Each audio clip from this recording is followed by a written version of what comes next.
Hello mga kaibon. So nandito tayo sa aking aviary. So may share lang po ako. Halimbawa po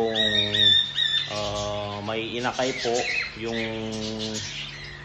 breeder nyo, then nagkakastahan na naman at maliliit pa yung mga sisiw nila.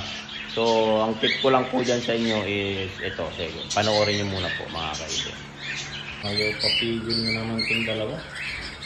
Ayaw papigil.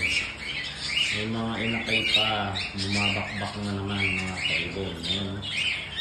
Makikipagbakbakan na naman sila. Oh. Hindi mo talaga mapigil kapag yun, nadali na. Hindi mo mapigil kapag malakas yung unahin. Ayan. Ayan, may mga sisiw pa yan mga kaibon. So kung nakikita nyo, katatapos lang nila, may mga sisiw pa yan. So ito yung sisiw. Ayan, ayan, dalawang palo. Tignan natin yung mga kaibon kung ano yung nutrition na ito. So ayan, dalawang palo sila.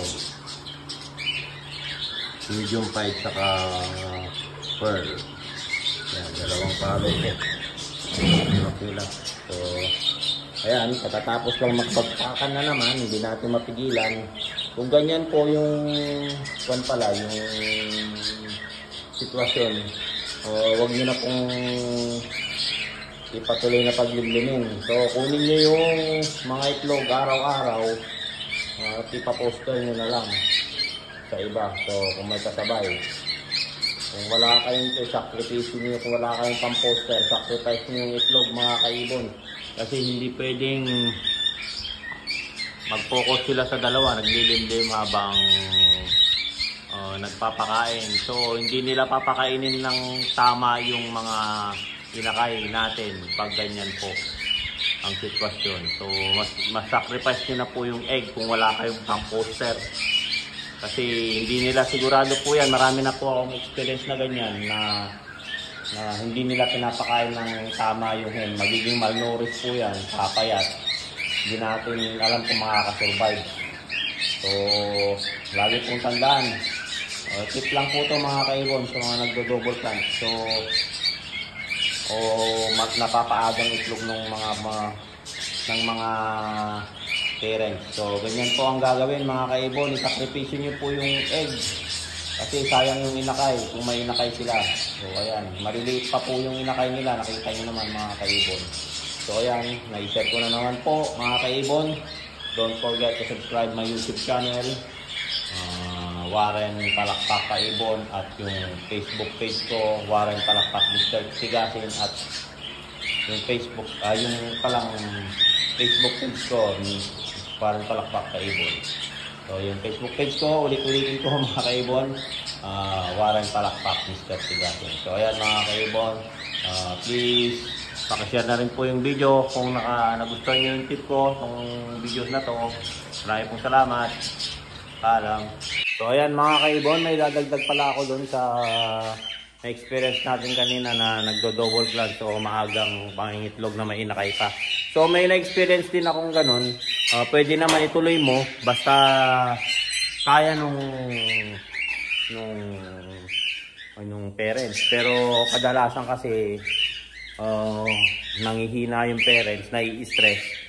Ganun pa rin, hindi siya makapag-focus, naglilimlim, tapos nagpapasubo. May nakakasurvive din sa akin, kaso lang hindi nabubuhay yung mga anak ng 100%. So kung dalawa lang yan, dalawa lang. Baka isa na lang mabuhay. Kung apat yan, baka isa pa rin yung mabubuhay kung apat yung inakay nila. So sa akin, hindi nabubuhay lahat. Nagiging payat. Nakakasurvive siya pero payat na na bumaba na sila. Payat na. Na-experience ko rin yan pala mga kaibon. So ayan, idadagdag ko. Kung gusto nyo, habang naglilimlim naman, i-handpig nyo yung mga inakay niya. Kung sakali, i-handpig nyo sila habang nagpapasubo. So tutulungan nyo sila ng handpig kasi hindi nila mabubusog yung mga inakay kasi nga dalawa na yung ginagawa nila. Naglilimlim at nagpapasubo. Although meron din ganon mga ibang breeder na naka-experience ng gano'n. Kaya naman. Pero sa akin, hindi talaga. Lahat ng tail ko gano'n na na-experience ko, may namamatay. Kung gusto mo talagang ituloy yun, pagdilimlim, subuan mo yung mga, tulungan mong magsubuan yung mga inakay para mabuhay at maging lumaki ng tama yung mga inakay. Kasi kung hindi, magiging payat sila, tapos maliliit sila. Hindi sila good size. So ayan mga kaibon, maraming salamat po ulit. At na-share ko ulit ito, naidagdag ko lang po mga kaibon para at least yung iba may na-experience yung galon, nabubuhay kapag nagdo-double cuts. Yun lang sa akin. Pero yung ibang mga kwento kong breeder, merong galon talaga.